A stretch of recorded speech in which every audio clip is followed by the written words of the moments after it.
Hello, and welcome to week 2 of our special video learning series, Boosting Your Immunity 10x. So to get into part 2, today I want to share with you how we can combat battle of the mind. Now our government right now, as I record this video, is battling a virus of pandemic proportions. But what can we do if we are not directly involved in that?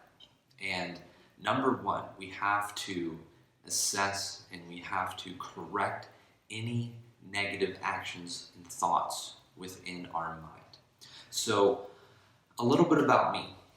I majored in psychology and I minored in public health. So I don't claim to be an expert on these things, but I do claim to have some background that I want to share with you today. Okay, and some very interesting things.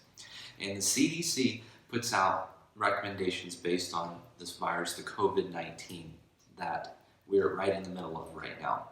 But they also have given some guidelines on psychological issues. And they actually say on the website that psychological conditions such as stress or depression are known to compromise immune defenses and increase the likelihood of infections.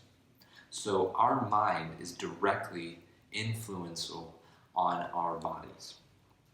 And one of the things that I studied, was something called aginginplace.org. And they do a lot of studies and research on elderly and how we can remain healthy as we age.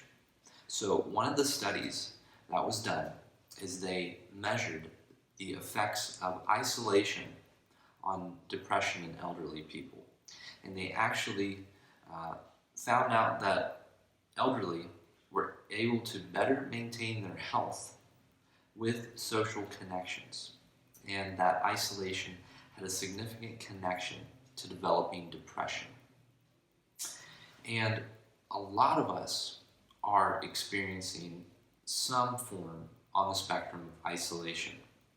Maybe you're self-quarantining right now because you want to protect your family, yourself from getting sick.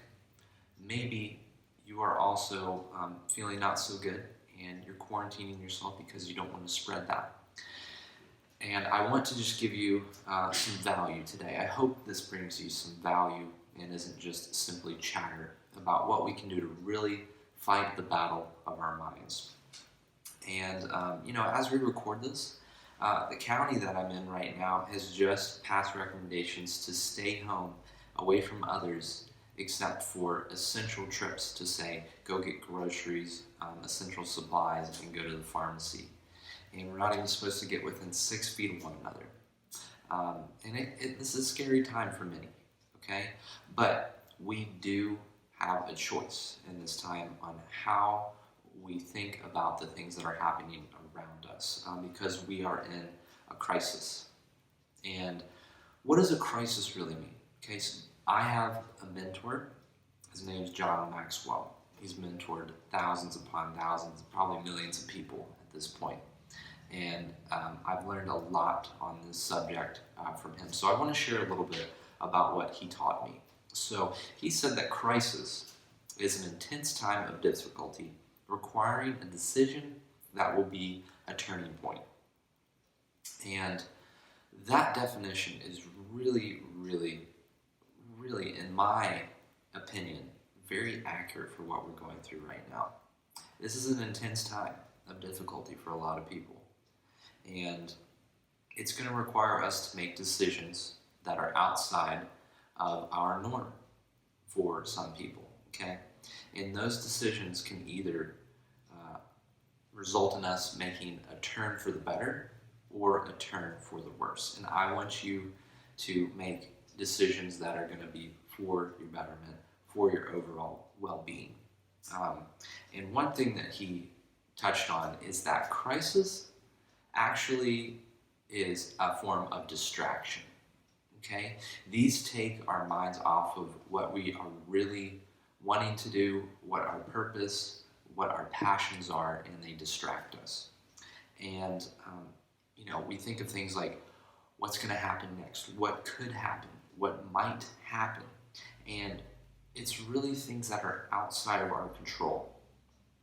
And if they're outside of our control, if we're thinking about that constantly, it can dominate our minds, and actually we can become dominated by fears. Okay? So it's a perfect storm for fear. It's really spreading faster than the virus is what I can see. Okay? And I don't want this virus of the mind, okay, this battle of the mind to be lost for you, and you to be overcome by fear. So if your life has changed, maybe you're not working right now. Maybe you've got less hours. Maybe you are self-quarantining and you're feeling this isolation. I want you to know that you have a choice, okay? And I want you, hopefully after this video, to be able to say, hey, fear is not going to dominate me. Fear will not dominate me because I have a choice. So I just want you to think about maybe how your life has changed in the last week, in the last couple weeks or so, because you just picture this. Just picture this. You make a decision today, okay, that changes the trajectory of the rest of your life. Okay? That decision that you make today is going to affect you years into the future. Okay? Maybe think a year from right now. 10 years from right now. That one decision, what do you want that to result a year from now, 10 years from now? It can be an incredibly important and life-changing, positive decision that you make today. Crises are always going to happen, okay? Solomon, Old Testament writer, king of Israel, he said, this too shall pass. Crises are going to come. They're going to pass in our lives. Okay, I'm sure many of you can think of a crisis that's happened before the one we're going through right now. But we have a choice on how we can think, how we can process what's going on around us. And we can make a decision to become stronger for it or to become weaker and be dominated by fear. But what I recommend for you is to practice socialization as you can. If you can't do it in person, do that online. Make a Zoom call, make another online kind of chat. There's so many forms that are available to us. And if all else fails, you can always pick up the phone, call somebody, and just say, hey, I just need to talk. I just want to talk. How are you doing? This is how I'm doing. This is what I'm struggling with. And that can make the change just like that. That's going to affect you tremendously in a year or even 10 years down the road. So thanks for watching. You guys hang in there, okay? This is a great way to maintain our immune system, okay? Our mind is connected directly to our bodies and ultimately how our immune functions, okay? We don't want those stress hormones to build as our mental stress increases, because we know that the hormones that are made in our bodies due to stress ultimately decrease our resiliency to infections and can result in us getting sick. So stay tuned for next week and have a great day.